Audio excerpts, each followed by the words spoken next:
Bienvenidos a Primum Gradus, tu podcast de historia y humanidades en general. Os habla Ricardo Silvestre y pronto nos hablará también Jordi Serdá, nuestro invitado. No sé llamarle invitado porque casi con los programas que ya llevamos hechos ya es un coautor del podcast. Y hoy vamos a hablar de otro prohombre que ha pasado en la historia con grandes luminarias, que es Winston Churchill. Casi todo el rato va a hablar él, porque es el que se le ha preparado el tema, pero bueno, yo intentaré hacer algún apunte cuando me acuerde. Así que ya sin más preámbulos, vamos allá. Ahí vamos con Jordi. ¿Qué tal, Jordi? Hola Ricardo, buenas noches, buenas tardes y Bueno, buenos días. bueno, lo que sea, cuando lo vean, porque esto, como lo grabamos, lo dejamos ahí y ya está. En fin, nos toca hablar de Churchill, otro de estos hombres que han pasado con muy buena prensa a la historia, que incluso ganó el premio Nobel, atención, premio Nobel de literatura.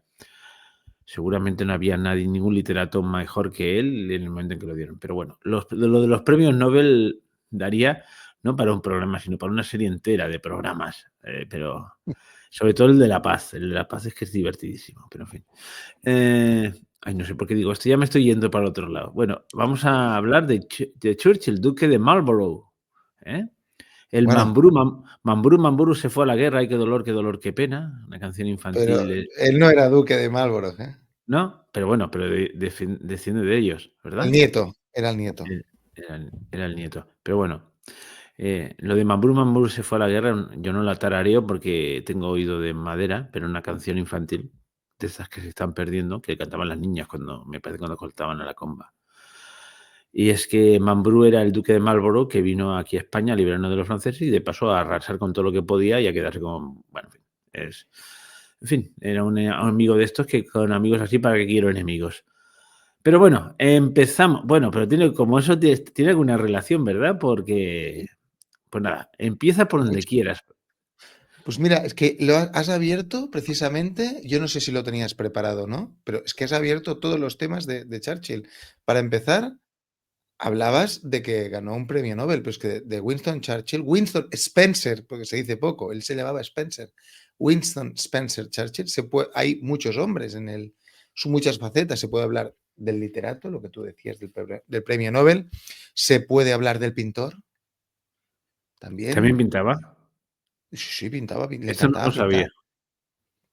Se puede hablar del no solo del El, literato, sino el del periodista. Espera, también. cuidado, enfoca bien enfócate bien al micrófono que se está perdiendo. También se puede hablar del historiador, fue un historiador notable, Bueno, tampoco hace falta que lo tengas tan cerca, perdón. un pintor notable, fue un pintor notable, y fue lo que dices tú, destacó en primer lugar como periodista.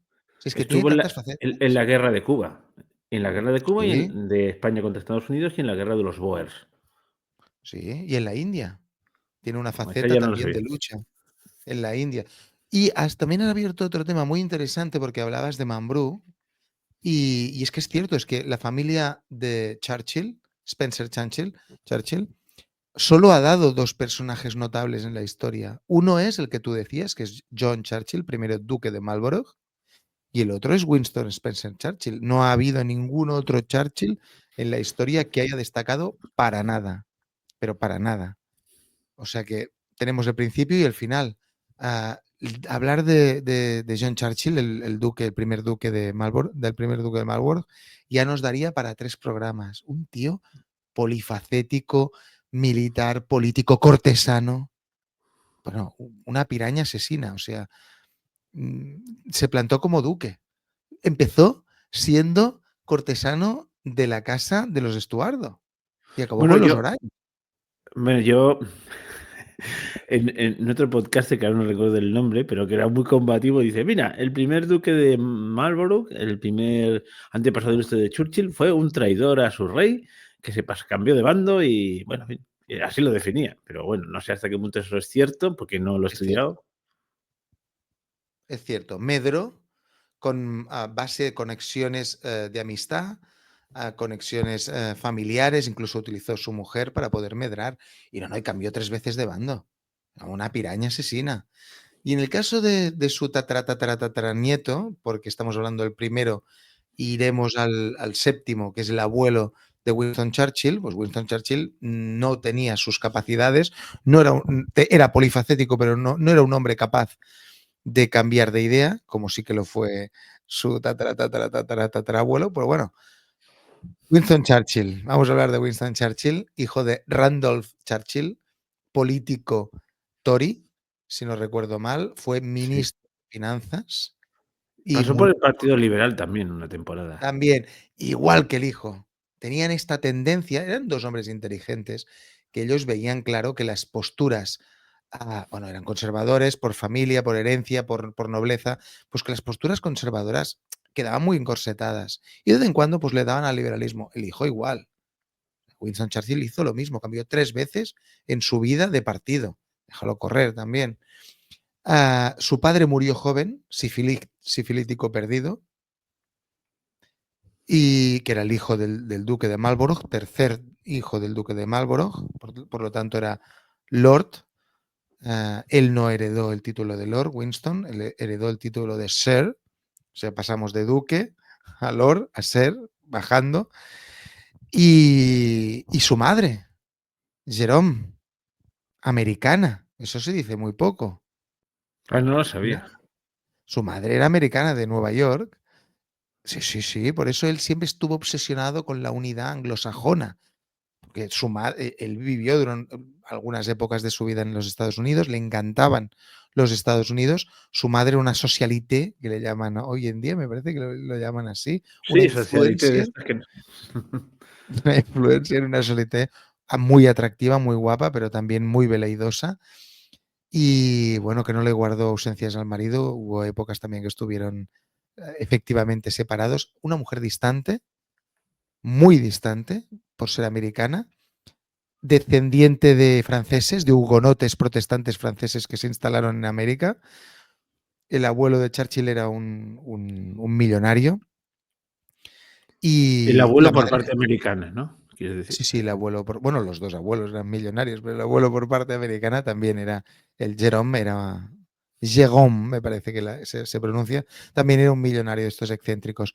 La madre le marcó profundamente, pero le marcó absolutamente. Él tenía una devoción por su madre brutal, aunque se podría decir que lo tenía un poco abandonado, y toda su vida mantuvo una relación epistolar por carta me parece que se llamaba Jenny Geron, con su madre. Toda su vida, toda su vida, toda su vida. Bueno, no sé si que, ya eso, Jenny, que estaba mirando si se llamaba Jenny o no se llamaba. Y bueno, él sufrió mucho porque su madre era una mujer muy atractiva, una socialité, y tuvo varios amantes, cosa que él como persona conservadora, le chocaba y le hacía sufrir. Pero bueno, si nos ponemos a hablar de Churchill, también podemos estar 25 horas. Yo, si me permites, haría nada, unas pinceladas de sus características y sus épocas más importantes. Pues sí, empieza. Naturalmente estudiaría no estudiaría en un colegio de barrio, porque ya sabemos que los ingleses, em, la chusma estudia donde puede y las élites estudian en Cambridge y en Oxford, en los colegios de Cambridge y Oxford, ¿no? Y ya Sí, está. sí. Bueno, él estudió en el St. George School en Ascot. Hay que decir, yo creo que procede comentarlo porque es muy importante, el hecho de que fue un estudiante regular, por no decir mediocre. Ningún profesor daba un duro por él, lo digo por las personas a las que muchas veces los profesores los han llamado, esto no va a hacer nada en la vida, pues suerte que no hace nada Winston Churchill. Pero llevaba un fuego interior que se manifestó a lo largo de su vida. Él por dentro era una persona con una personalidad que quemaba. O sea, realmente había un fuego dentro de Winston Churchill. Pasó unos años en una academia militar, en la Real Academia Militar de Sandhurst, porque su padre quería que fuera del regimiento de húsares de la reina. Lo consiguió, finalmente, la tercera vez lo consiguió. Como decía, tendríamos que hablar de las épocas. Él tuvo una etapa militar, o sea, estuvo durante unos años en el ejército. concretamente del 1893 al 1899. Hay que decir que aparte de estos 6 años en los que estuvo, como tú decías, como comisionado, investigando qué caramba estaba pasando en Cuba, 1895, cuando hubo la rebelión contra las autoridades españolas. Era un hombre arriesgado, le gustaba, no podía estar quieto. Si tú lo ves físicamente, no da esta impresión, era un hombre obeso, orondo, parecía que fuera un hombre de despacho y no, nada más lejos de la realidad. Lo enviaron a investigar. Uy, no se te oye, Ricardo.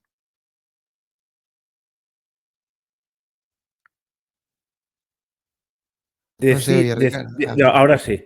Decía que cuando era joven, las fotos que hay de joven no tiene esa pinta tan regordeta, ni muchísimo menos, ¿no? No, pero ves un hombre como frágil, no es Mm. no es un hombre de pelo en pecho, no era un hombre corpulento, musculoso, no, ni mucho menos, ni mucho menos. Bueno, la cuestión es que fue enviado aquí a Cuba y, bueno, pues participó en escaramuzas con el ejército español y también con escaramuzas con los rebeldes cubanos.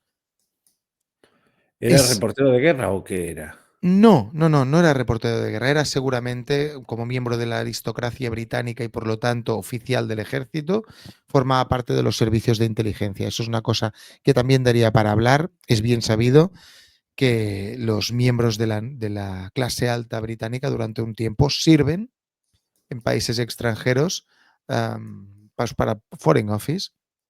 Ujú.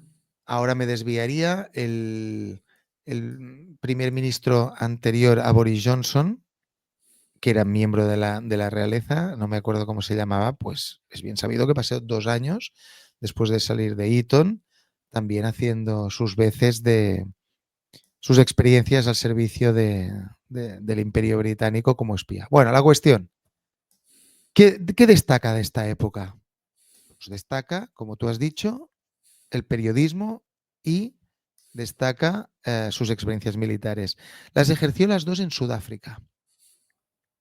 Él viajó a Sudáfrica, pasó unos años ahí y bueno, pues estuvo como periodista, se ganó muy bien la vida y fue muy renombrado porque pasaba los partes de guerra de la guerra Boer, de la guerra entre el Imperio Británico y los holandeses del Cabo, los Boers. Ujú. Fue capturado por los Boers, pasó 1001 aventuras, estuvieron a punto de fusilarlo porque llevaba munición y eso se consideraba un acto de guerra y un militar y los mataban. Escapó gracias a un Boer italiano que lo dejó escapar. Un Boer Fue, italiano, esto sí sí, que es sí, nuevo. sí, una cosa extrañísima, pero es cierto. Hubo un Boer italiano que le permitió, bueno, pues vivir porque si no lo hubieran matado, lo encubrió, aunque Ujú. era su prisionero. Escapó. Mientras había escapado, no se le ocurrió nada más que cada vez que veía un puesto de correos en medio de cualquier población del desierto, enviaba cables para publicar sus notas en los periódicos. Escapado, me están persiguiendo, la guerra está así, se hizo súper popular, pero súper popular, la verdad. Era un personaje, ¿eh? Era un personaje. Ahí ganó bueno, pues, sus primeros galones en la Segunda Guerra, Ahora en la Segunda Guerra. recuerdo que con respecto a esta guerra de los Boer, bueno, es que he salido un poquito del tema, pero no es tanto, ¿eh? Porque hay que ver cómo la veían todos los ingleses, por supuesto, estaban a favor del imperio y tal, menos un ilustre pensador que se llama, Chesterton, que decía que aquello era una barbaridad, que qué estaban haciendo con los Boer. Bueno, de hecho, hay unos documentos gráficos impresionantes de fotografías, incluso de ¿cómo se llama esto?, de filmaciones de la época, que se ven los primeros campos de concentración. Eso es típico del niño que se le ven las costillas, que se está muriendo de hambre porque está encerrado, Es una pues chica, es una chica. no me acuerdo, pero bueno, eh, unos Boers, ¿no? O sea, hicieron campos de concentración donde mantenían a la gente y no los trataban precisamente bien, ¿no? Fue una guerra bastante cruel y salvaje, vamos. Claro, que es que uno, va a ser un poco, voy a ser un poco bestia lo que estoy diciendo, pero claro, uno se acostumbra. Esto es como cuando hablamos de esclavitud y no nos imaginamos esclavos blancos, que durante mucho tiempo los esclavos eran blancos. Precisamente la palabra eslavos, slaves, viene de ahí. Pues igual, esto es igual, ¿no? Guerra en África, porque lo que lo pasan mal tienen que ser los autóctonos, los africanos, los negritos y tal. Pues no, en este caso, a los que le hicieron las grandes judiadas fueron a los Boers, que por cierto estaban antes que ellos, bueno. Y en fin, que fue una guerra difícil de justificar, pero que se llevó con todo el entusiasmo del imperio y tal. Por supuesto, es que es interesante porque pone las cosas en su sitio, ¿no? Quiero decir, el contexto. Porque en aquella misma época, contemporáneo de Chesterton, estaba nuestro amigo, el que escribió el libro de la selva, que ahora no se me ha oído el nombre. Ya me saldrá, hombre. ¿Sabes qué te digo, no? Sí, pero no me acuerdo el nombre. El A que ver. escribió aquella famosa poesía de If. Y todo esto, que él decía que era el mejor. Chesterton le tenía mucha manía, porque decía que de los malos poetas es el mejor de los malos poetas. En fin, una cosa le tenía un poco de, de inquina a Jope. ¿Qué será que se me borran los nombres, eh? Y mira que me he leído cosas de él. Kipling, Roger Kipling. Roger Kipling era un forofo del imperio, del imperio británico, y tiene una poesía muy curiosa en que más o menos dice lo siguiente, que Inglaterra bueno, que Gran Bretaña es lo mejor, el imperio británico es lo mejor, porque es grandeza, pero sin embargo yo a veces veo que hay flaquezas, que las cosas no son como... Pero es una apariencia, porque si no, no te podría querer. Y entonces aprovecha Chesterton para decirle, vaya patriota de pacotilla que es, a la patria se le quiere, sea como sea, igual que a la familia, ¿no? Esto qué pasa, ¿no? Pues no somos perfectos y tal. Bueno, perdón, me he ido del tema, pero creo que es importante para que se vea el clima en el que estaban, ¿no? Y bueno, continúa. Bueno, tú has hablado de esa, de esa persona que estaba esquelética. Yo la he buscado porque la recuerdo perfectamente, tanto a él, a esta niña, como su historia. Es Lizzie Van Zyl. Y es que hay que comentar que los británicos fueron los inventores de los campos de concentración contra la población civil. Sobre todo mujeres y niños, les encantaba torturarlos matándolos de hambre. A esta niña, Lizzie Van Zyl, murió de inanición y de manera, bueno, se hizo expresamente, no fue un accidente. Los mataban, sobre todo los niños, para que después no lucharan.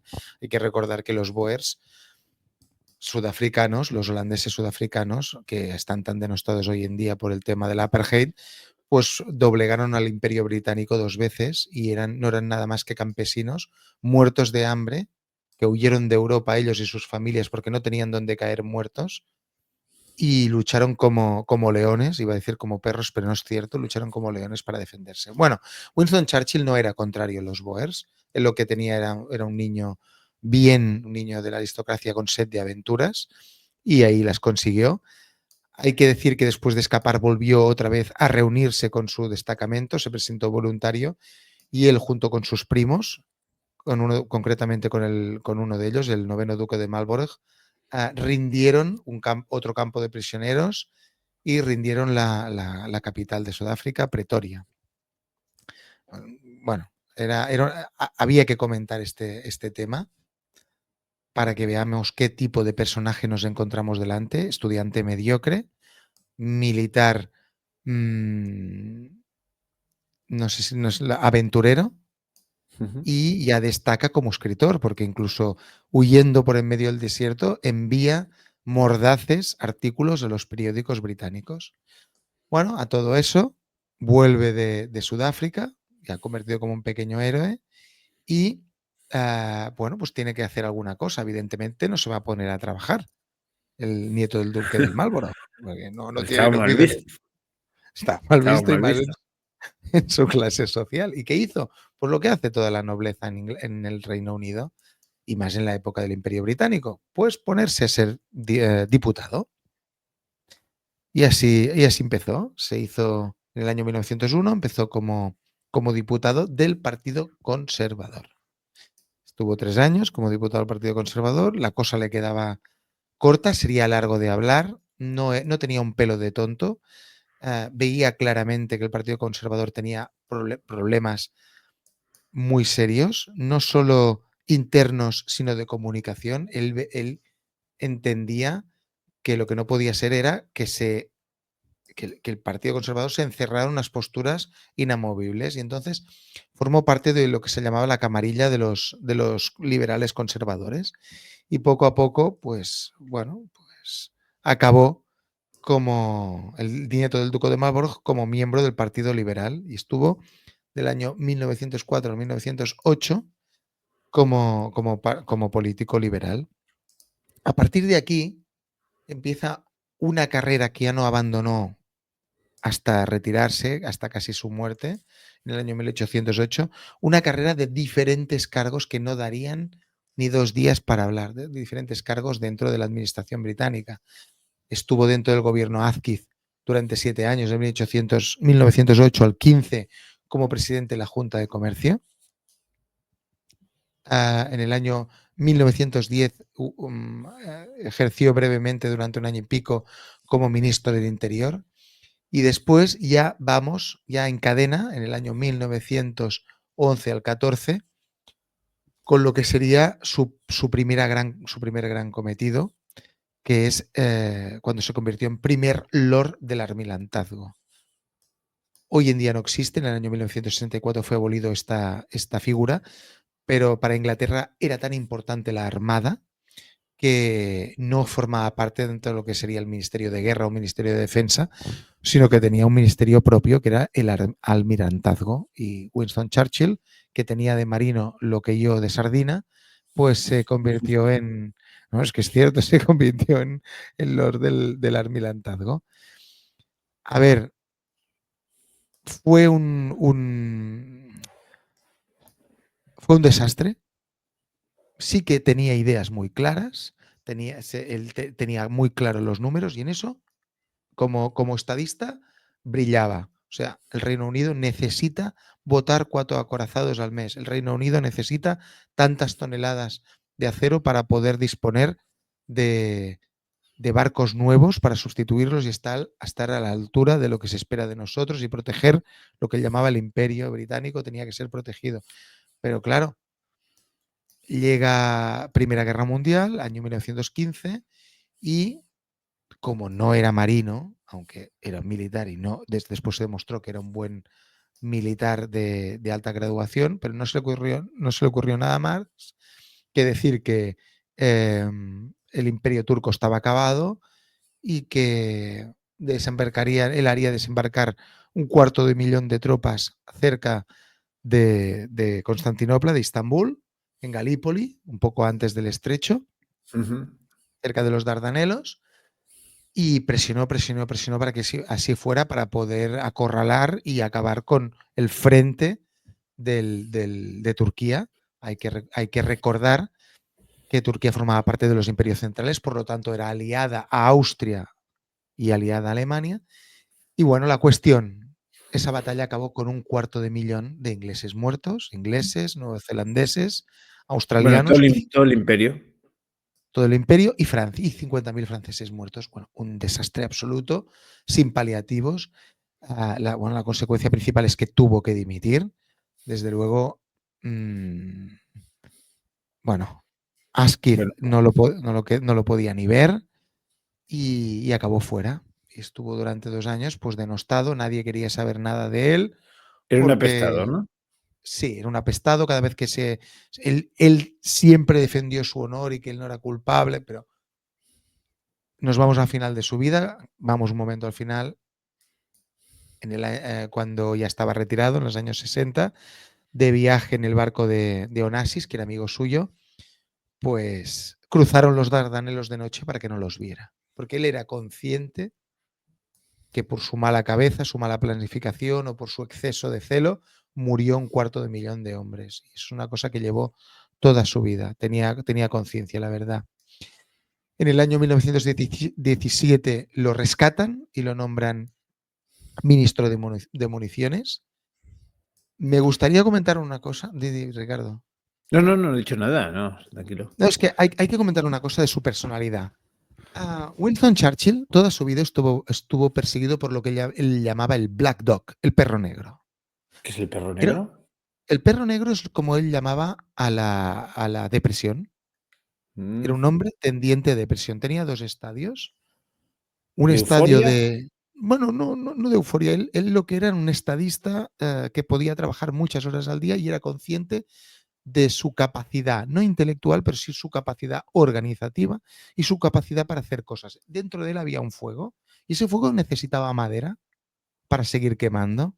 Por eso toda su vida ocupó varios cargos, ministerios, o todo, Pero todo. no podía estarse quieto.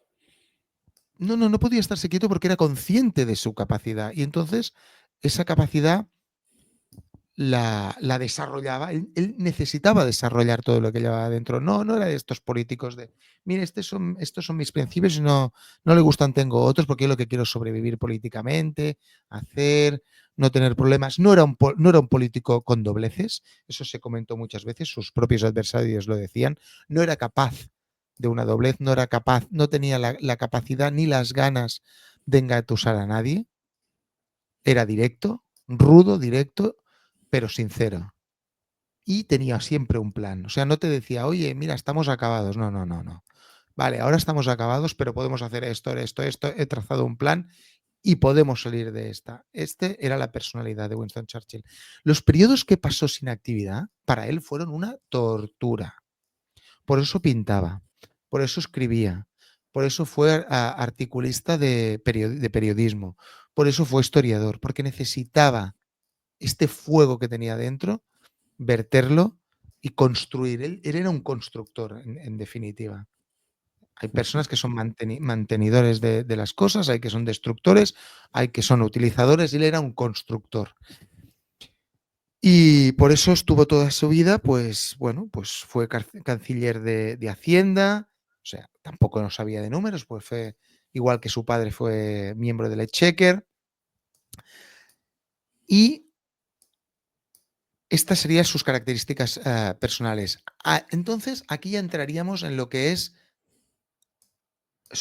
lo que le llevó a convertirse en el político, desde mi punto de vista, más brillante de los últimos 2 o 3 siglos del Reino Unido y uno de los más brillantes del mundo, un estadista más brillante del mundo. En el año 1900, los años 20, 30, pues era un político denostado que ocupaba cargos, que pues, los llevaba bastante bien, en algunos casos, menos el caso del Lord del Sí, aquí Almirantazgo, hay la leoparda. la Leoparda, pero es cierto que él como diputado en el año 1933, cuando sube Hitler al poder, hay lo que se llama el apaciguamiento, es decir, los Sí, líderes británicos son conscientes de que Alemania ha sido maltratada en la Primera Guerra Mundial y ahora viene y bueno, vamos a mantener el equilibrio continental, no la liemos parda, no nos enemistemos con Alemania, bueno, ya veremos qué hacemos con ellos. Y fueron del 1933 al 1940, fueron una cesión constante por parte de Inglaterra, del Imperio Británico, a la Alemania de Hitler. Pero una esa es cesión. la famosa frase que le dijo a Chamberlain, ¿no? Después de aquel acuerdo de los acerca de los Sudetes, ¿sabes? ¿Qué le dijo? Recuerdo lo del acuerdo, pero no la frase. Cuando, ah, bueno, llegaron a un acuerdo, pues nada, que Alemania se quedaba con los Sudetes. Dicho que, bueno, la Vale. anexión prácticamente de Bohemia, de la que forma la República Checa, de la parte alemana y tal. Y entonces, cuando llegó él triunfado, hemos conseguido 3 años de paz. No, hemos conseguido no sé cuántos años de paz, dijo Chamberlain. Es que estoy improvisando, no sé exactamente.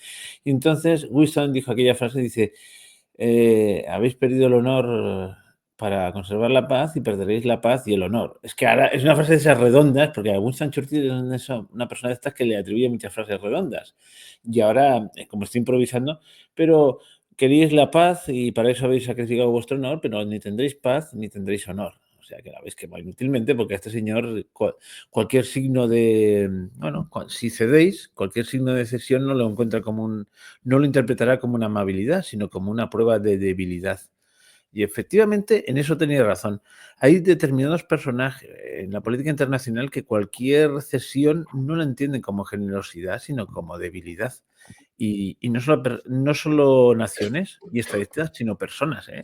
Hay que ir con cuidado con quién te las ves, porque hay gente que a las amabilidades las interpreta como debilidades. Bueno, simplemente era esto. Y lo eran, Ricardo? O sea, fue una política de debilidad absoluta. No había líderes en el Reino Unido, en Gran Bretaña, capaces de poner coto y freno a Hitler. También es cierto que después de la Primera Guerra Mundial y después de la desmovilización, Winston Churchill participó activamente en la desmovilización como miembro del gobierno porque si se lo ordenaron en el año 1918, pues el Reino Unido no contaba con un ejército de tierra para poder hacer frente y el ejército del que disponía lo necesitaba para las colonias. Entonces Winston Churchill, como decía que no tenía un pelo de tonto, se pasó desde el año 1933 declamando solo, era el loco ese que hay ahí en el Parlamento, que nos habla de que Alemania se está rearmando. ¿Qué se va a rearmar Era como Alemania? Catón aquel, ¿no?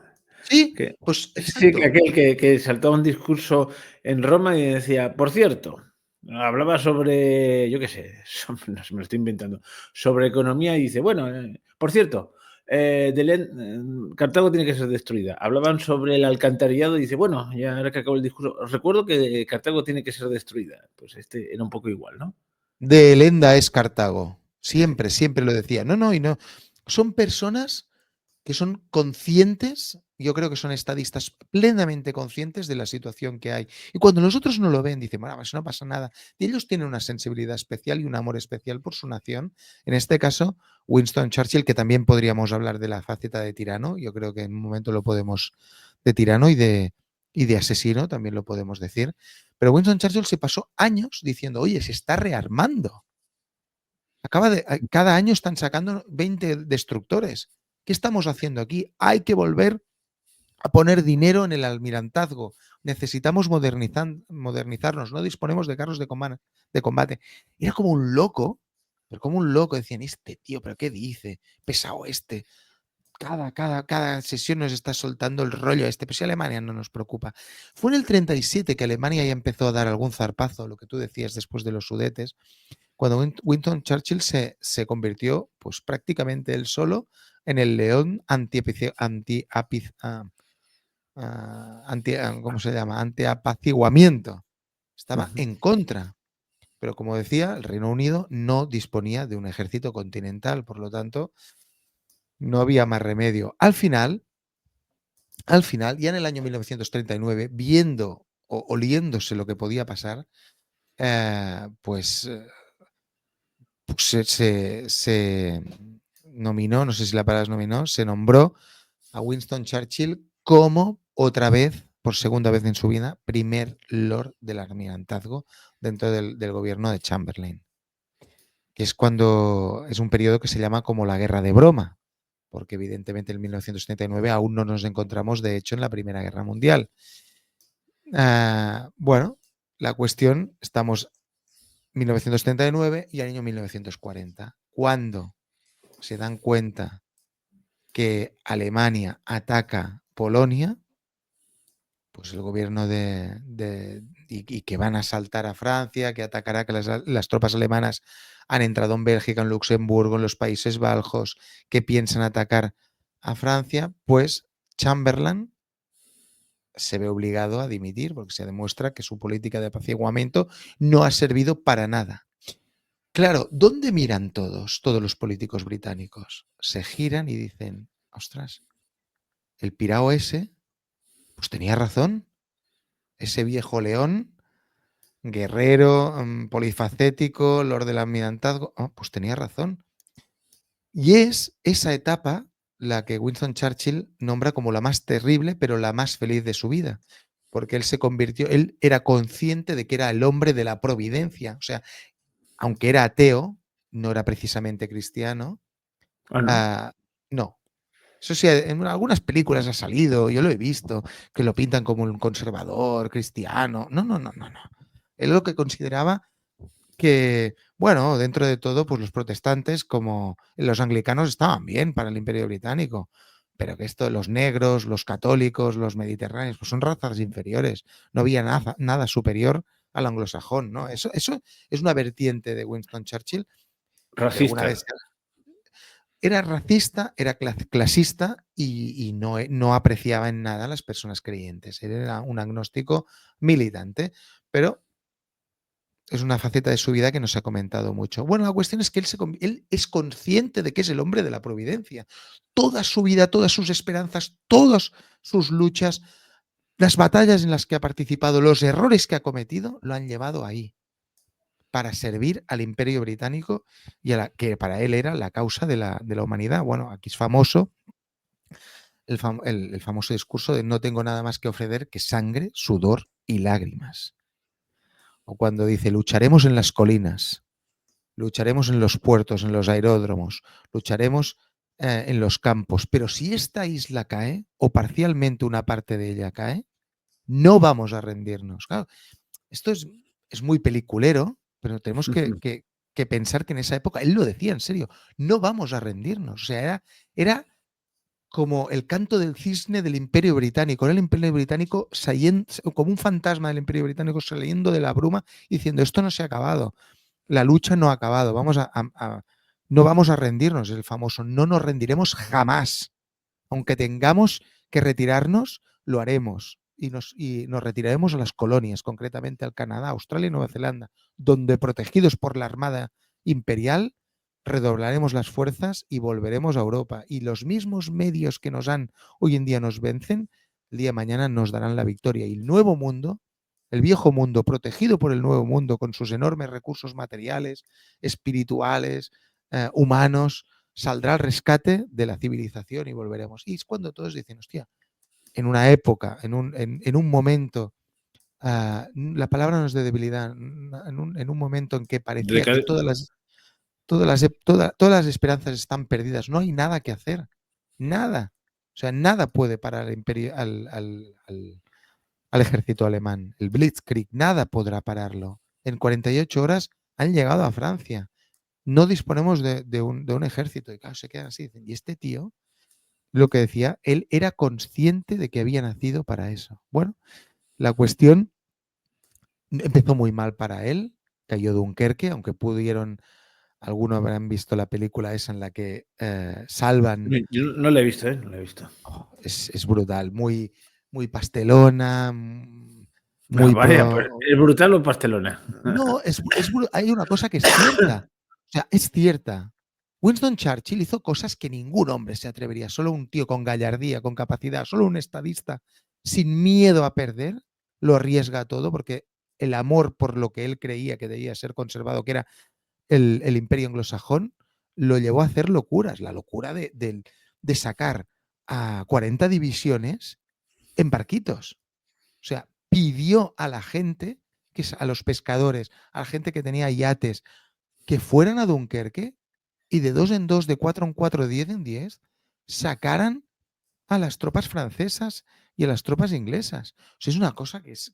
Dunkerque está en la frontera, es el último pueblo de Francia, en frontera con Bélgica. Es un pueblo donde se habla el flamenco, son holandeses, de lengua y de raza, aunque forman parte de Francia. Bueno, la cuestión es que sacó a las 40 divisiones, si no los 40-38. O sea, nadie sabe a quién se le ocurre decirle a la gente, 40 divisiones están a punto de caer, podemos perder al ejército continental, hay que salvarlos, por favor, les pido a los pescadores, les pido a los armadores, les pido a la gente que tiene yates, o que los ceda al ejército, o que vaya y que lo rescate. Y lo hicieron. O sea, la primera genialidad. Europa estaba perdida. Inglaterra no disponía de tropas. A los 3 meses de estar el de primer ministro, había 1 millón de soldados en marcha en Inglaterra. O sea, reconvirtió toda la maquinaria de lo que es el Reino Unido, se puso en modo guerra total. Pero es que nadie pensaba que fuera posible. Es curioso, Nadie. en esto, yo he oído algunos historiadores, hablado por los hechos, ¿no? Que en cambio Alemania, la Alemania de Hitler, entró en el modo guerra cuando ya la guerra estaba muy avanzada. Es decir, Hitler tenía, bueno, como buen sociópata, bueno, como buen, no sé cómo llamarlo, pero que evidentemente no estaba muy en sus cabales en algunas cosas que hacía. empezó la guerra, se le disparó antes, él pensaba que no le iban a declarar la guerra ni Francia ni Inglaterra, entonces todo se le precipitó y entonces él tenía la obsesión, pues sabiendo lo que había pasado en la Primera Guerra Mundial, de como la gente cambiemos aquí la economía y hagamos una economía de guerra y tal, la gente se va a desmoralizar y tal, y le costó admitir que habían entrado en una economía de guerra, pues no, inmediatamente no entró en una economía de guerra. O sea, hay una película, no sé si la has visto, La Rosa Blanca, está muy bien, que es de unos disidentes que acaban guillotinados, unos estudiantes universitarios que acaban Ay, sí que lo he visto, sí, bueno, sí, pues sí. tú ves ahí y claro, en el juicio se ve claramente que lo que claro, la guerra había empezado cuando ellos están ahí, me parece que había empezado ya la Operación Barbarroja en Rusia, pero desde luego no estaban retrocediendo todavía y tal. Y entonces el juez dice, vosotros que vivís tan bien, seguís estudiando mientras otros están y encima os atrevéis a hacer propaganda antipatriótica y tal. Es que efectivamente, la gente que vive en Alemania no le afectaba la guerra. Era increíble, mientras que los ingleses del minuto cero les empezó a afectar. Bueno, también hay que Por el decir, Blitz, por el Blitz. sí, sí, o sea, una de las opciones de Hitler es que la gente no lo notase en su día a día. Claro, el que estaba en la guerra sí, el que estaba en el frente, pero en la retaguardia, bueno, vale la pena saber esto porque la visión que tenía el pueblo inglés en aquel momento era muy diferente que la que podía tener el pueblo alemán. El pueblo alemán, nuestros ejércitos están venciendo y nosotros aquí seguimos yendo a la universidad, las fábricas funcionan, hay cabarets, en fin, estas cosas. Bueno, ya está. Perdona, ¿eh? No, no, no, no, es que es interesante lo que dices, porque es cierto. De hecho, Inglaterra fue bombardeada en el principio. El Blitzkrieg, Bueno, otra de... pero si no me equivoco, de todas maneras, corrígeme, pero yo creo que el primer bombardeo sobre población civil no fue, fue ordenado por Churchill, no por Hitler. Es decir, Primera Guerra Mundial. Es que en la Primera Guerra Mundial él ya pedía, era un visionario y un asesino, él ya pedía los incipientes aviones del ejército inglés, pues que bombardearan ciudades, sí, la primera pero ya quiero lo pidió. decir, lo que te quiero decir es que el primer bombardeo a una ciudad no fueron por parte de los alemanes, sino por parte de los ingleses. Eso no lo sabía, Pues sí, lo sí. desconocía. Bueno, yo quería que me confirmases el dato, ¿eh? O sea, supongo que una acción desesperada para desanimarlos, para que se enteren de que también hay guerra, pues, y entonces Hitler dijo, pues ahora voy con todo. Y empezó con lo de las bombas volantes, etcétera, etcétera. Bueno, dato a confirmar, ¿eh? Yo lo he oído de buenas fuentes, Es muy pero bueno, posible. o sea que Eh, el primer bombardeo de ciudades civiles sin un objetivo militar claro fue ordenado por Winston Churchill. bueno, tú dices lo de Stuttgart, ¿fue? Stuttgart y No, bueno, Hamburgo. Tú me estás bueno, hablando de Hamburgo, sí, que murieron decenas de miles, sino decir centenares de miles de personas quemadas con bombas de azufre no, eso no, lanzadas eso fue otro, fue Dresde. a Dresde, Dresde, perdón. sí, pero eso fue ya cuando la guerra estaba muy avanzada. Sí, sí, pero Sí, no tenía ningún sentido ya. bueno, yo he estado en Colonia y Colonia, bueno, en la ciudad de Colonia, una de las postales típicas son un poco masoquistas, que de verdad, en la tienda de souvenirs, es una ciudad que está pensada para todo menos para el turismo, ya se ve que tiene otra mentalidad, ¿no? Pero aparte de tienen la catedral y ahí las pocas cosas que hay para turistas o para llevarse recuerdos, la postal típica es la foto aérea de la ciudad de Colonia totalmente destruida y solo queda la catedral en pie. Porque yo supongo que alguien que tenía un poco de sensibilidad dijo, bueno, vamos a ver, para que no se destruyese, dijo, mira, tomad como punto de referencia la catedral y a tantos metros de la catedral bombardear. Era el punto de referencia para los bombarderos. Entonces, toda la ciudad destruida y solo la catedral en pie. Es No una sé cosa si eran impresionante. tan buenos, ¿eh? Porque me gustaría recordar que las dos bombas atómicas, la única nación del mundo que las ha lanzado son los Estados Unidos, fueron encima de dos ciudades, Hiroshima y Nagasaki, que correspondían a las dos únicas ciudades con población católica. Sí, bueno, pero yo te estoy hablando del caso de Colonia, en el Sí, concreto. no. En el caso de Colonia, seguro que es lo que dices tú, que tomaron como referencia la catedral para no trincharla, pero que también déjenlos correr. Todo el mundo se llevó la palma el Reich. Eso está claro. Pero que los otros, como Sí, fueron sí. los vencedores, no hubo ningún Nuremberg para los 200.000 muertos de Hiroshima y Nagasaki. No hubo ninguno. Bueno, sí, las barbaridades que se hicieron. ¿Qué iba a decir? Y luego las venganzas que hubo en Francia cuando, bueno, en fin, cuando la liberación hubo juicios sumarísimos, no se contabilizó la gente que murió en linchamientos, etcétera, etcétera, en juicios así sobre la marcha. Lo que quería decir es que en Colonia guardan un grato recuerdo, le hace esto en ironía, con los ingleses. De hecho, yo nunca he tenido solo he tenido un relato directo de alguien que había vivido la Segunda Guerra Mundial, que era una persona muy mayor, yo creo que ya ha fallecido, que cuando en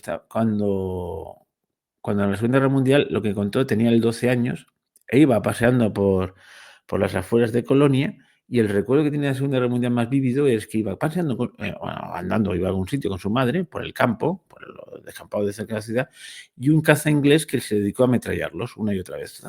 Y dice, acuerdo que hizo un vuelo rasante y me acuerdo que le vi la cara. Y se salvó por los pelos porque unos chavalines que habían ahí de 15, 16 años, de aquellos que estaban a última hora, cogieron un cañón antiaéreo, no sé cómo, y lo consiguieron derribar. Entonces él decía, yo no entendía por qué aquel hombre, que tenía otras cosas que hacer, se dedicaba a ametrallar a un hijo, a una madre que iba con su hijo por ahí, qué sentido tenía y tal. Él no lo comprendía al pasar los años, ¿no? Pero bueno, estas cosas Hombre, no tienen Ricardo, ningún sentido. probablemente, bueno, es que hay que contar que la guerra relámpago, los bombardeos sobre Londres, hicieron mucho daño y murió mucha gente. Los bombardeos alemanes. Sí, Y sí, atacaban sí, a la sí. población civil. Y entonces, bueno, pues hay Sí, gente, sí. quizá le habían matado a un padre, un hermano, un hijo. Ese Pues ahora te hombre vas quería a... vengar. Sí, pues posiblemente, pero igualmente eso no es justificable. Bueno, en fin, precisamente por eso. Bueno, son esas cosas que tiene la guerra que a uno le cuesta entenderlas, ¿no? Pues si me has hecho esto, pues yo te lo voy a hacer doble. Y dices, "Jocho, corta, tío, no". Bueno, en fin, cosas terribles. Continuamos, perdona, que nos hemos ido una vez más. Bueno, pues estábamos con el inicio de la Segunda Guerra Mundial. Churchill se encuentra que no hay ejército, lo pone en pie, reclutas a 1 millón de personas y se encuentra con que no puede luchar contra la aviación alemana. De hecho, los bombardeos encima de Londres y de las principales ciudades del Reino Unido se produjeron porque Inglaterra no estaba preparada, no disponía de cazas, no disponía tampoco de aviadores y fue un milagro que se salvara, pero un absoluto milagro, una hazaña épica que también se ha contado pocas veces. El esfuerzo que hizo los aviadores que quedaban, pues, Nunca pues tantos debieron tanto tampoco, otra de sus es que, frases. es que es cierto, es que es cierto. Hacían tres turnos, a veces sin dormir, los aviadores británicos para poder proteger los cielos de Inglaterra y fueron casi todos derribados. Aquí fue cuando Winston Churchill, ah, hijo de una americana, picó a la puerta de los Estados Unidos y dijo, de esta no salimos, tenemos un cuchillo en el cuello, vamos a caer, necesitamos cazas. Y los americanos, bueno, pues de Strangis, por aquí, por allá, y les hicieron llegar pues algunos aviones, pero siempre bajo supervivencia. De hecho, el Reino Unido estuvo al límite del año 1940 al 1941 hasta la entrada de los americanos de los Estados Unidos en la guerra. Inglaterra no podía vencer de ninguna de las maneras a Alemania. Era imposible. O sea, no sé, si los americanos no hubieran entrado en la guerra, yo estoy seguro que hoy o hablamos alemán o estamos en un cementerio, porque no Bueno, podían doblegarlos. bueno, aquí siempre está la terrible tensión, digo, nos estamos desviando otra vez del tema, de quién puso más. Parece aquella canción que había una canción en ¿quién puso más, no? Eh, si la Unión Soviética o los Estados Unidos, ¿no? O sea, hay A gente ver, que, bueno, no, a ver, que a lo mejor es sí. una discusión bizantina, ¿eh? No, no, no, no, no, no, no. Ya que lo has dicho, vamos a decirlo. ¿Por qué cuando a alguien se le pregunta quién ganó la Segunda Guerra Mundial decimos los Estados Unidos? ¿Por qué? Pues porque hubo una familia muy respetable y muy, muy famosa, si no recuerdo mal, los Rockefeller en los Estados Unidos, que dedicaron varios de sus millones en sus fundaciones para pagar una historia de la Segunda Guerra Mundial. ¿Por qué? Pues porque quien había ganado en realidad la Segunda Guerra Mundial era la Unión Soviética, era Rusia. Y no hay que engañarse. ¿Quién entra en el Reichstag? La famosa e icónica fotografía. ¿Quién? Pues los comunistas, los marxistas de la Unión Soviética liberaron Berlín y entraron en el Reichstag y en la guarida del lobo. Fueron ellos. Pagaron 26 millones de muertos. Se dice rápido, ¿eh? 26 millones de muertos rusos para poder vencer la Segunda Guerra Mundial. Pero también tenemos que ser ecuánimes y decir que sin el préstamo y arriendo, que no era nada más que dar alimentos en masa, toneladas de alimentos en masa, miles y miles y millares de jeeps, tanques, bombas, municiones, que como dio los Estados Unidos a la Unión Soviética y lo dio a Inglaterra y lo dio la Francia libre, pues no se hubiera ganado. Fue la combinación de los dos. Pero yo estoy seguro, seguro, seguro también que si los Estados Unidos no entran en la guerra, pues la Unión Soviética, si gana, tarda 5 años más. Porque es que solo hubiera habido un frente, el frente del este. No se hubiera abierto otra trinchera. Pero, Ricardo, es cierto que fue la Unión Soviética y que eso se dice poco. Y que Alemania perdió en Stalingrado 1 millón de muertos. Eso fue irrecuperable. Nunca más Alemania pudo volver a alzarse. El año 1942, finales del 42, se vio claro que Alemania iba a perder. Y hay una cosa de los antiguos archivos soviéticos que saben que Hitler era consciente que iban a perder la guerra, 1942-43, y les pidió a los generales y a los altos oficiales alemanes de poder continuar durante unos meses más. La cuestión es que no unos meses más, duraron más de 2 años más. Son gente eficiente cuando les interesa a los alemanes. Bueno, Winston Churchill se encontró en 1940-1941 con la espada y con un cuchillo en el cuello. No había manera, no tenían manera más que resistir, resistir, resistir, resistir y resistir.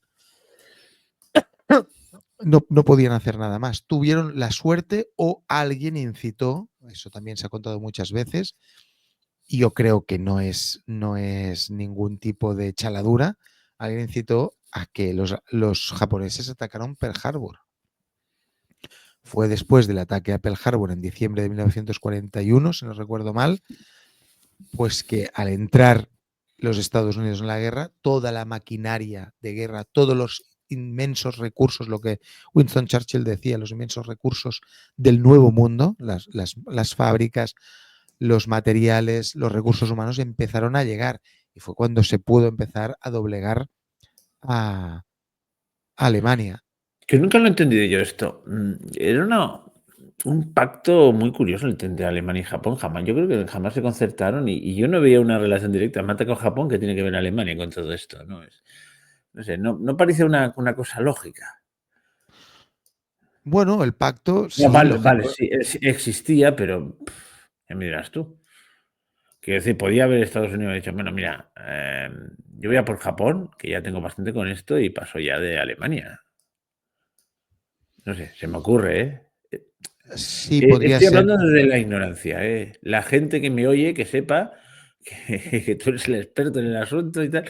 Ya sé que era una cuestión de pactos, como en la Primera Guerra Mundial, que aquello fue una ficha de dominó, y otro, y otro, y otro, y otro, y al final todos acabaron liados. Pues esto me da la sensación de una cosa muy parecida, ¿no?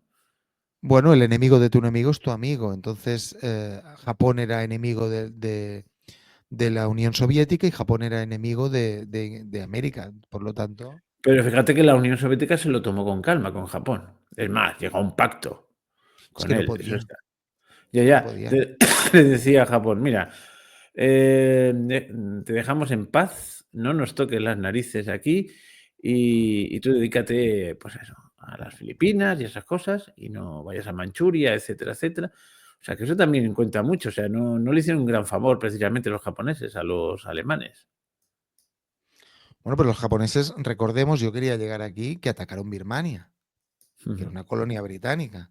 y atacaron la India, intentaron llegar a la India, que era la perla de la corona británica. Es decir, aquí se luchaba vida o muerte, eran dos sistemas que no podían competir, no podían sobrevivir entre ellos. Era Occidente contra, o al menos el imperio anglosajón, por decirlo de alguna manera, pues contra la dictadura alemana y un gobierno imperial japonés que quería comerse el mundo, o al menos toda Asia, porque la China también cayó. ¿Qué decías eso? Bueno, China es que, cayó. bueno, la Segunda Guerra Mundial no empezó en Asia. Las grandes barbaridades que hicieron los japoneses y las grandes expansiones territoriales fue antes de Pearl Harbor. La matanza, aquella famosa de Nankín, que tan truculenta, fue unos años antes del 39 incluso. Que por cierto, ahí está la historia del nazi bueno, ¿sabes? No lo sabes. Me estás diciendo Anakagita Govinga, el que se convirtió en un yogi No, no, no, no. El cónsul que había en Nankín, cuando los japoneses entraron, vio tales barbaridades, porque, vamos a ver, si, a ver, si tuviésemos que hacer un concurso de barbaridades y sevicias durante la Segunda Guerra Mundial, pues todo el mundo pondría en primer lugar los campos de concentración nazis. Pues yo creo que los superaron los japoneses. Y las Sí. barbaridades que hicieron en Nankín, que es que son esas cosas que se te ponen, pero barbaridades, salvajadas continuas, y de los propios soldados. Digamos que los alemanes las barbaridades las hacían un grupito, los SS, la gente especializada, etcétera, etcétera, pero el soldado alemán en principio. Bueno, pues eso fue todo dedicado a la masacre, a la violación, a burradas durante semanas y semanas, y hubo el cónsul alemán que se dedicó a refugiar chinos, el cónsul alemán nazi, ¿eh? Por eso digo, el nazi bueno, que se dedicó a refugiar a los chinos para que huyesen de los japoneses. No se había declarado Alemania no estaba en guerra todavía, pero, en fin, es una cosa curiosa, porque no se habla casi de las barbaridades que hicieron los japoneses. Por eso hay tanto resentimiento en Corea y en otros sitios con los japoneses, porque las barbaridades que hicieron fueron... Bueno, perdona, ¿eh? No, Siempre, no, no, siempre que Ricardo, hablo yo salgo del es tema, pero... interesante lo que dices. Sí, es cierto, lo que hay que contarlo, ya que lo dices, pues contémoslo. El problema que hay aquí es que Alemania era la nación más culta de Europa, una nación que en teoría estaba fundamentada sobre las raíces cristianas y por lo tanto sobre el respeto de la vida humana ajena y sobre las palabras de Jesucristo, que no permite de ningún modo, nos enseña que no hay nadie superior a nadie, que si alguien es superior es aquel que sirve a los otros.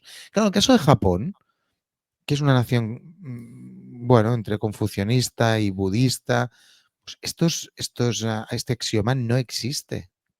Por lo tanto, ellos no están sometidos a los derechos humanos. Y el problema que hay, de lo que tú estás diciendo, se hizo no barbaridades, atrocidades en masa por parte de Japón, pero no hubo una industrialización de la muerte. Alemania no se la perdona porque llevó la muerte a la categoría industrial. O sea que hizo fábricas de muerte. Eso es lo que es imperdonable, que ni Japón maltrataba a los presos, tenía campos de concentración, los mataba, los humillaba, sí, es cierto, pero no persiguió una raza concreta o no persiguió ideológicamente a unas personas concretas. En el caso de los alemanes es que hicieron una industria. Los campos de concentración son una industria perfecta de cómo degradar a un ser humano y llevarlo hasta un horno de crematorio.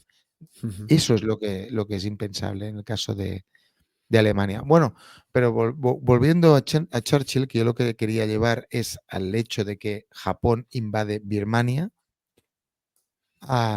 y nos encontramos con que, bueno, pues que la India está amenazada, una parte de la corona británica está amenazada, los Estados Unidos ya están en guerra, luchan al lado de los aliados, pero aquí hay también una de las características brutales de Winston Churchill, que yo creo que si él lo hubiera visto con sus propios ojos no lo hubiera hecho, al menos se hubiera arrepentido, que es la hambruna de Bengala. La hambruna de Bengala en el año 1943, en la que murieron entre 2 y 3 millones de indios. Claro, Birmania, al ser ocupada por Japón, tiene que ver porque era el productor de arroz que daba de comer o se importaba arroz de Birmania por parte de la India. como para Winston Churchill la India no era más que una colonia, un protectorado y sus seres humanos eran súbditos, no formaban parte de los hombres libres blancos y anglosajones, pues bueno, pues si no había comida, pues que no coman. Y no se les exporta comida, al contrario, se importa más comida, se les coge más comida a ellos Para alimentar a las claro, tropas. para alimentar a las tropas, sí señor. Yo he visto fotografías terribles, que no sé cómo un ser humano puede vivir después y mirarse los ojos después de lo que hizo. Murieron 3 millones de personas directamente. Hubo después otra hambruna con consecuencias de 50 millones de personas, directa o indirectamente, que murieron. Pero es que la hambruna de Bengala se podía haber ahorrado. Y Winston Churchill lo sabía. Cuando le dijeron lo que estaba pasando, que niños, bebés estaban muriendo como perros por las calles, dice, pues no me lo creo. Oiga, pero primer ministro, ¿cómo que no se lo cree? A, a Gandhi lo veo muy gordo. Esta frase la dijo. O sea, dejó que murieran personas. O sea, que también está la faceta de Winston Churchill, el monstruo. A veces se comportó como un monstruo y no desconozco si esto lo persiguió a lo largo de su vida, como sí que lo persiguió el 250.000 de chicos que murieron por sus errores en pocos días en Galípoli, en Turquía. Bueno, Que esta era una... así no es de extrañar que Gandhi simpatizase con Hitler. Bueno, Gandhi es una persona que se ha magnificado mucho, pero se ha explicado poco quién era Gandhi. Yo creo que fue un héroe, pero también tiene unos claroscuros brutales. Lo que él envió una carta al pueblo británico pidiendo que se rindieran a los alemanes, que por qué tenían que luchar, que practicaran la no violencia.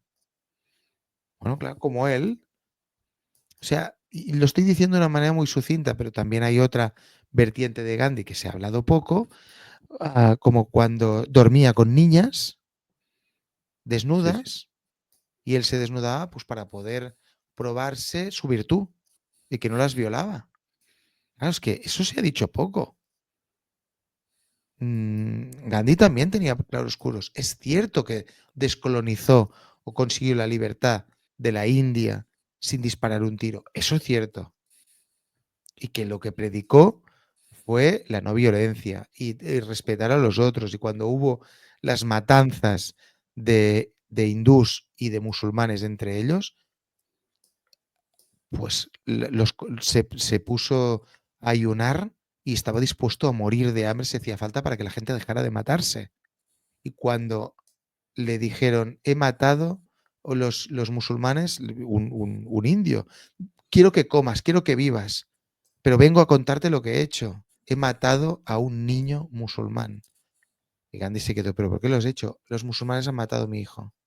Pues vas a coger a un niño huérfano musulmán y lo vas a criar como tu hijo y le vas a enseñar la fe islámica. Vas a restituir el daño que has hecho. O sea, en algunos puntos era una persona absolutamente notable y ha pasado la historia, pero también era un monstruo, ¿eh? En algunas otras características. Pero bueno, nos hemos apartado de Churchill y yo voy a Sí. correr. No, tranquilo, tómatelo con calma. No, no, Llevamos no, una hora y 3 minutos, pero por bueno, no eso. pasa nada. Muy rápido. Acaba Yo también tengo la... parte de la culpa, porque de vez en cuando me salgo del Bueno, tema, hago apuntes y no pasa nada, hombre. Vamos, entre los dos lo acabamos rápido. Él era un furibundo comunista, también hay que decirlo, y por lo tanto, cuando acabó la Segunda Guerra Mundial, estaba ¿Qui dispuesto a que las tropas quién era un británicas... furibundo comunista? Winston Churchill era un furibundo Anticomunista, querrás decir. anticomunista, sí, Has dicho anticomunista. has dicho furibundo comunista, digo, Ay, perdón, furibundo bueno, anticomunista. estas son las lapsus linguae que luego dan que hablar en los Y él comentarios. estaba dispuesto, Ricardo, estaba dispuesto a que el Imperio Británico continuara la lucha contra la Unión Soviética. Y estaba en contra de ceder territorios porque se cedió Silesia, que ¿Cómo estaba era? ocupada por... La opción impensable se llamaba eso, ¿verdad? Sí, la opción impensable, pero para él era pensable, ¿eh? Para él era pensable. Es el que acuñó el término telón de acero. Sí. que venía de otra persona, pero bueno, pero él la cogió y la hizo popular. La cuestión es que finaliza la Segunda Guerra Mundial, vienen las elecciones, y claro, él, el león de Britania, el hombre que ha llevado al Imperio Británico y a la civilización occidental a la supervivencia y la victoria, pues cree que va a ganar. Y claro, con esa retórica belicista, pues si ahora hay que continuar la guerra contra los bolcheviques, la hacemos. Y continuamos. Y Inglaterra estaba cansada, el Reino Unido estaba cansado de guerra y de muertos. Y perdió. Perdió las elecciones de manera inesperada en el año 1945. O sea, no se lo quería nadie. En julio de 1945 perdió. Se quedó todo el mundo, pero ¿cómo ha podido ser? Y sí, sí, bueno, al final, Attlee, el laborista, que propugnaba por volver a la paz, reconstruir Inglaterra y dejarse de veleidades bélicas, duplicó en votos a Winston Churchill. O sea, no le ganó por la mínima, ¿no? No, no, no, no, no, no, no, no, no, le pegó una paliza que lo dejó, pero trinchado. O sea, él nunca, él mismo no, no lo entendía, no, no podía entender esa ingratitud. Al final pudo digerirla y dijo, bueno, el Imperio Británico, el Reino Unido, la población lo ha pasado muy mal y lo entiendo, lo acepto. Pasó 6 años, y era una persona mayor, pasó 6 años como líder de la oposición. Y aquí le sobrevino otra vez el Black Dog, el perro negro. No lo soportaba Claro. estar, la depresión, no soportaba estar esa inacción. Es aquí cuando empieza el genio este del estadista, porque también existe, también lo tenía, es cuando empieza su etapa paneuropea. También es poco conocida. Todo el mundo se cree que no, que fueron Schumann y el francés Schumann y fue también el alemán ese, no me acuerdo cómo se llama. Adenauer. Adenauer, Konrad Adenauer, los paneuropeos. No, no, no, no, no.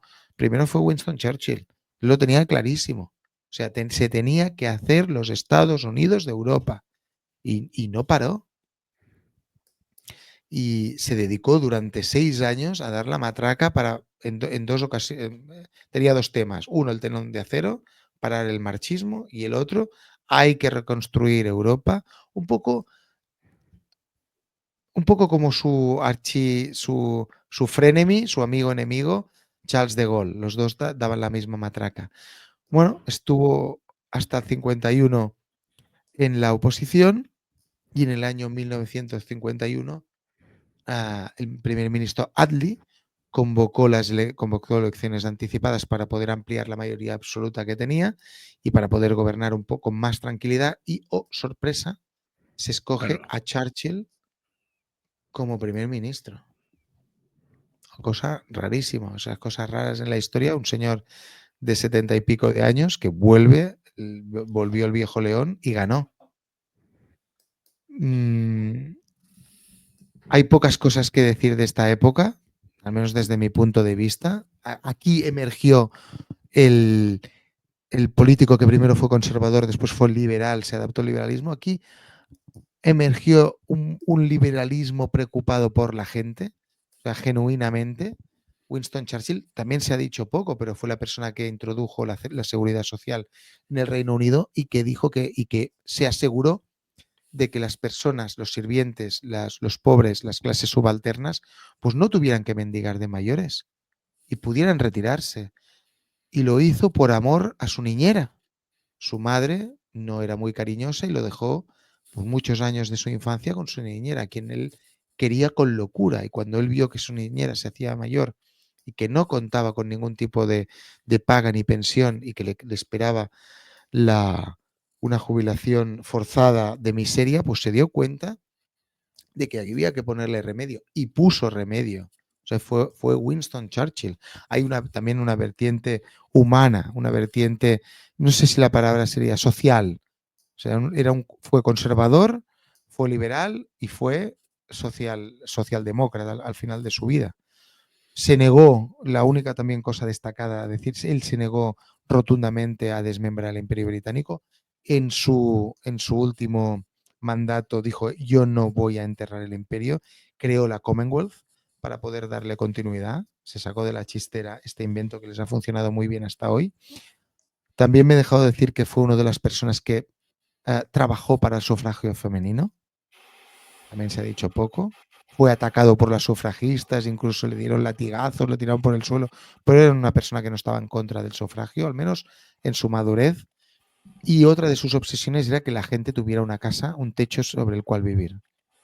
Y creó 300.000 viviendas al año, aparte del seguro de desempleo. O sea, hay una vertiente social en su vejez, en la de Winston Churchill, que yo creo que valía la pena Que yo no la decirla. conocía, otras cosas sí que me sonaban, pero eso no. Bueno, Bueno, al final, bueno, y entonces ya, bueno, hemos dejado cosas así muy personales que nos sí vale la pena decirlo. También tenía no sé si era el perro negro o influenciado por el perro negro, o formaba parte del perro negro, ¿no? Lo de su amor a los licores, o es una falsa. no es falsa, vivía como una esponja. Bebía como una esponja y fumaba como una esponja. Bueno, era un hombre que todo. Son este tipo de hombres que no era como Napoleón. Es este tipo de hombres que aman la vida. Y la aman apasionadamente la vida. Y entonces, pues todo lo hacen sin mesura. Como Sí, político, sin mesura. exacto, Napoleón tenía algo un poco, en los grandes hombres, o los hombres así que han destacado por bueno o por malo, o con gran personalidad, hay 2 tipos, el asceta y el bon vivant, ¿no? Pues, Hitler era todo lo contrario, era un tipo que era vegetariano, que no fumaba, bueno, sí, drogarse sí que se drogaba, pero lo que son los placeres de la vida no era capaz de apreciarlos. Es increíble. Eh, ¿Cómo se llama este? Napoleón Otro, igual. Napoleón igual. En cambio, tenemos Julio ahí César igual. sí, Robespierre. Robespierre Robespierre, correcto. era otro santurrón, ¿no? Hay una serie muy buena francesa, eh, que sobre la Revolución Francesa es muy pro revolución, pero está La muy he bien. visto. Es Muy buena. muy buena, que en un momento dado, está con Danton, está hablando y entonces ya Danton ya no puede más, porque Danton es un tío normal. Bueno, un tío Un normal. bon vivant. Era un bon Era vivant, Antón. un tipo que no le dolían prenda de mandar a alguien a la guillotina. Pero llega un momento que están hablando y al final le dice: "Pero tú eres un eunuco", le llega a decir, "disfruta de la vida ya, tío". O sea, y el otro era un tío obsesionado, o sea, y a veces son peores estos tipos más ascéticos y más, son los quizás, es que es muy, pero en fin, son formas de ser, sí.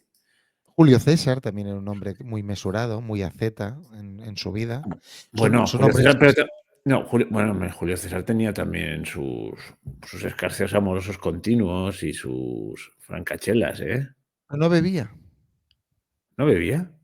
No beber no, pero otras cosas sí que las hacía, ¿eh? El tema de las mujeres, se ha hablado mucho de Julio César. Yo creo que en vista de la época y del tipo de personas, era muy E comedido. Era moderador, claro, Muy claro, hay que verlo comedido. en su época, ¿no? Bueno, sí, sí, es que hay algunos que parece que se han casado con el poder, ¿verdad? Que todas sus energías las guardan para eso, y lo de Hitler es paradigmático, es que no era de este mundo, o sea, en cambio tenía alrededor unos personajes muy curiosos, como, ¿cómo se llama aquel que había sido aviador? Goebbels, Goebbels. No, Goebbels es otro Z. No, el morfinómano. Ay, no me acuerdo. sí, sí, Goering, el perdona, Goering, Goering. Goering, este sí que era un viva la vida, ¿eh? Bueno, en el caso de Hitler, Bueno, que hablamos no, que estábamos hablando estabas hablando de Hitler y estábamos también comentando lo de Churchill. sí, Bueno, es está que lo es de esto que Rudolf nos estamos Hess. yendo. Sí, sí. Algún día también tendríamos que hacer un programa de por qué Rudolf Hess voló en avión hasta Inglaterra. Bueno, sí. O sea, Yo sé ¿quién tenía? pero lo hizo por su cuenta de riesgo. Sí, pero es que tú has dicho una cosa muy interesante, yo no sé si lo has hecho a propósito, de los Pues personajes de los cuales seguramente no estaba. me he enterado, no me he enterado Tú porque lo lo ha has dicho. dicho, ¿eh? Ricardo, tú has dicho los personajes de los cuales se rodeaba, y Ah, decir, vale, sí. se envoltaba, se rodeaba Adolf Hitler. Bueno, es que había personas que estaban controladas también por determinadas personalidades británicas. ¿Por qué voló Rudolf Hess a Inglaterra a pedir consejo a un político y a un duque? ¿Por qué? O sea, realmente también se ha hablado mucho de si la familia Bush formó parte de los Bush, negocios que... Sí, los Bush de los Bush, los que sí, todos sí, los conocemos. Bush. Sí, familia Bush.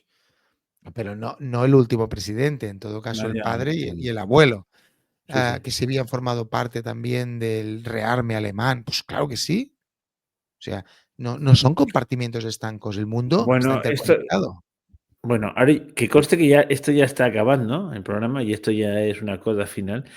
También es interesante saber la subvención que algunos dicen que dio la banca norteamericana a la revolución rusa. Bueno, ¿No sabes no es esto? ninguna es que no es ninguna tontería. Oye, el programa de Napoleón el segundo que dijimos. El gobierno de los 100 días de Napoleón. Y tiene que ver, ¿eh? Gobierno de los 100 días. Napoleón vuelve, se instala de Elba, vuelve, llega y durante 3 meses vuelve a controlar el imperio francés. Oye, no tenía dinero. ¿Quién le dio dinero? Ahora no tengo aquí el libro, pero es que esto está estudiado, que se lo dio a Inglaterra. O sea, curiosamente, los bancos ingleses y los bancos holandeses, sus archienemigos, le dan dinero. ¿Cómo es eso? ¿Y quién dio dinero para la Revolución Rusa? Hombre, vamos a ver. Yo era pequeño, murió Armand Hammer. ¿Tú lo recuerdas? No, no, no, no, de verdad que no me acuerdo. ¿Quién es este? Armand Hammer, pues el gran viejo que le llamaban, pues un tío que participó en la revolución con Lenin ¿Mm? y daba dinero para que hubiera la revolución. Después Stalin echa a estas cosas raras que tienen al lado, que tienen Lenin. Bueno, la cuestión, caramba, que eran banqueros, eran financistas, que eran empresarios americanos que estaban, pues les interesaba que el imperio de los zares desapareciera, porque los inmensos recursos minerales, materiales de petróleo, de gas, pues Lenin se lo dio a sus amigos y a la gente que le ayudó a llegar al poder. Solo lo digo por lo que tú estás diciendo. ¿Quién? Claro que lo pagó una parte de los Estados Unidos y otra parte lo pagaron los británicos. Por eso decía lo de Y Rudolf a Hess. Lenin lo llevaron en un tren blindado los alemanes. Bueno, bueno, Hay una película muy interesante, muy poco conocida, relativamente nueva, bueno, pues a tener 15 años o así, sobre el tren, no sé, que se titula El tren de Lenin o algo así. Vale la es que es pena. cierto. No, no, pero es que a veces la gente dice, somos conspiranoicos. Esto es una No, conspiranoia total, pero bueno, es un hecho no, está comprobable. comprobado. Está No, no, comprobado hoy en día. comprobado, Pero durante- salen los libros de historia. Y entonces en la película se ve como el que ata este tema es un socialdemócrata. Por cierto, hago un apunte, ya que estamos en tiempo de descuento y diciendo curiosidades. Hay mucha gente que ingenuamente dice, yo no soy comunista, yo soy moderado, yo soy socialdemócrata. Entonces le digo, entonces eres un comunista de cámara lenta. No, no, yo no soy comunista. Sí, un socialdemócrata es un comunista. O si no, apréndete la historia. Bueno, lo digo porque hay gente que dice, no, yo soy socialdemócrata, cuidado. La socialdemocracia es una decisión del comunismo, los revisionistas, tanto los que querían lo mismo, exactamente su objetivo final era el mismo que los comunistas, pero por la vía democrática, es decir, pacíficamente, tranquilamente, tomándonos el tiempo que haga falta. O sea que en el origen, es exactamente lo mismo, solo que con más tranquilidad. Lo digo porque hay mucha gente que piensa, yo soy moderado, soy socialdemócrata, ¿no? Tú quieres no quieres la dictadura del proletariado, pero quieres acabar en el comunismo. Es que es curioso estas cosas. Y una de las primeras cosas, atención, y esto quizás iría mejor en estos programas que hago de economía. Una de las cosas que estos socialdemócratas de la vía reformista, de ir poco a poco. Luego está la Sociedad Fabiana de Inglaterra, que tiene una vertiente esotérica interesante, que está haciendo la guerra por su parte, pretendían socializar de otra manera, pero que es interesante. El origen del Partido Laborista. Napoleón formaba parte de los fabianos. Perdón, ya Bueno, acabo. bueno, pues ¿Qué iba a decir? Pues una de las cosas que hay que implementar para ir poco a poco implementando el Estado socialista universal es, atención, la declaración de renta que tenemos hoy está entre las cosas que ellos tenían bien claras que tenían que haber. O sea, una declaración de renta y unos impuestos progresivos y una declaración de renta de tal manera que la gente pagase sobre lo que tiene, etcétera. Era como un paso previo. Es curioso, eso es el origen de la declaración de renta, ¿eh? Por ahí van los tiros. Estaba en el programa de socialdemócrata de los comunistas reformistas, ¿eh? No, Bueno, es que la gente se confunde por lo que tú dices. Yo estoy absolutamente de acuerdo en el fondo de lo que tú estás comentando. Es que la gente se confunde. El comunismo, tal como estaba planteado, era el de Lenin. Es decir, robárselo todo a los pobres para que lo tuviera la élite, pero con una ideología que impidiera al pobre poder reclamar lo que el rico le sacaba. Eso es el comunismo. Pero vino una persona que se llamaba Joseph Stalin, que nadie se esperaba, que se hizo con las riendas de la Unión Soviética y que convirtió la Unión Soviética en un imperio ruso de los zares 2.0 bajo otros parámetros, pero lo reconstituyó. De hecho, en la Segunda Guerra Mundial, cuando iban las cosas mal, decía que se le aparecía la Madre de Dios y reabría los templos para que los rusos se volvieran a encontrar el patriotismo y la fe. Pero, repito, lo que tú estás diciendo de la socialdemocracia es una adaptación para Europa y para Occidente de lo que los amos del mundo tenían previsto, o los poderosos del mundo tenían previsto para Rusia, tú sabes con Lenin. la célebre frase del periodista norteamericano que dijo, cuando fue a ver Rusia después de la revolución, hizo, he ido a ver al futuro y funciona. Eso en Estados Unidos, dijo, ¿eh? Y, y de hecho, hay un personaje, bueno, es que están saliendo cosas, ¿eh? Este ya es tiempo extra, pero bueno, lo pondremos en el programa igual. Ya hemos dejado a Churchill olvidado. Pues ocurre, hay un personaje muy curioso que se llama el coronel Mandelhaus, ¿te suena? No. Pensaba que me Pues ibas a hablar de Trotsky. no, no, Yo estaba bueno, bueno, convencido. Digo, ahora no, digo, me va a me va a decir lo de Trotsky, de dónde lo bueno, sacaron y quién era su mujer. Me has pues mira, matado. el coronel Mandelhaus, que era como una especie de factotum del presidente de Estados Unidos, en los albores de la Primera Guerra Mundial, que escribió un libro un libro utópico en el que preconizaba un futuro comunista. Y este era un capitoste del gobierno norteamericano. O sea, eh, bueno, que hay que no están tan lejos los dos extremos, están más cerca de lo que algunos se piensan. Lo que pasa es que siempre hay disidentes que lo fastidian todo. En este caso fue Stalin, ¿eh? Pero que no están tan lejos. Y hoy se está viendo que la izquierda, bueno, ahora yo no sé, ahora estamos en un impasse raro, que la izquierda más radical se ha aliado con el capitalismo más radical. Pero Eh, ¿cuándo no ha estado liado con el pero, pero, capitalismo? Vamos a pero ver, ahora la, se ha la visto. llegada de. Pero, Ricardo, es que quien no lo ve es porque no quiere. La llegada de Lenin en el poder, al poder, no es nada más porque molestan los imperios. La Primera Guerra Mundial es una guerra contra los imperios. No los soportan los grandes poderosos del mundo, porque los impiden hacerse con los recursos de determinadas naciones que están en manos de familias que no les beben el agua, como los Augsburgo, como el Kaiser alemán, y cualquier familia, cualquier monarquía, cualquier imperio que no se ha supeditado al poder mundial ha desaparecido. Solo han sobrevivido los Orange, los holandeses, los reyes holandeses, los anglosajones, suecos, No, porque están a la noruegos, cabeza de toda esta movida. porque está en la cabeza de esta movida y son más rapaces que los otros. ¿Por qué sacaron a los zares? Pues porque no dejaba que los Rothschild entraran, la banca Rothschild no dejaba que entraran los financieros occidentales, estaba cerrado y tenían que cargárselos. ¿Y qué crearon? Vamos a ver, ¿quién creó el comunismo? Vamos a ver si lo pagaron, están guardados en el Museo Británico con talones de la familia Rothschild, escudo rojo, Rothschild. Vale, un momento, paramos aquí. Esto da para otro programa, porque si no, llevamos 1 hora 24 minutos y estábamos hablando de Churchill. Por cierto, Churchill se murió. Vamos, ¿cómo se murió Churchill? Y ya Murió en la acabamos. cama con 90 años, con un ataque ¿Fumando del puro? corazón. No, no, bueno, no lo sé. Murió con una frase, murió. Tardó 9 días en morir, eso sí te lo puedo decir porque me lo sé. Tardó 9 días en morir. Fue de un ataque al corazón y acabó afectándole con una trombosis cerebral. Pero mientras estaba en la cama, se le oían como decía: "Qué aburrido es todo". Era un hombre de acción, hasta en los 90 años. Y pasó una depresión brutal. Los 10 años que estuvo fuera del poder, iba al Mediterráneo, se iba con su amigo Onassis. Bueno, pues murió así.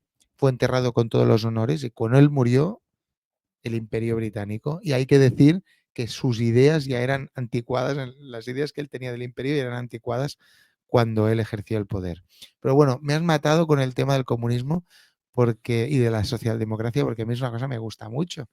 Bueno, pues ya tenemos otro tema para otro programa, pero no vamos a empezarlo inmediatamente porque tenemos que seguir con un capítulo más de La senda de la serpiente, que está muy relacionado con todo esto. Y hay que hablar la segunda parte de aquello de los grupos religiosos y sectas curiosas. Sobre todo que hay un oyente que nos lo estaba pidiendo, nos lo han pedido varios ya. ¿Eh? Y algunos oyentes van pidiendo más cosas, no los podemos atender a todos. Y bueno, entre las colaboraciones contigo y las colaboraciones con Fernando Cañas, pues a ver si cubrimos todas las peticiones. Y antes de despedirnos, como siempre, recordad que si os ha gustado, poned un me gusta. Podéis poner comentarios en el mail del programa @primumgradus@gmail.com, en los comentarios de iVoox, de YouTube y vuestras notas de voz en el WhatsApp del programa, que es +34, por si llamáis desde fuera de España, o sea, +34 644 190223. Repito, +34 644 190223. Y eso, poned un me gusta si os ha gustado y bueno, y ya está. Ya no nos enrollamos más porque nos hemos salido del tema.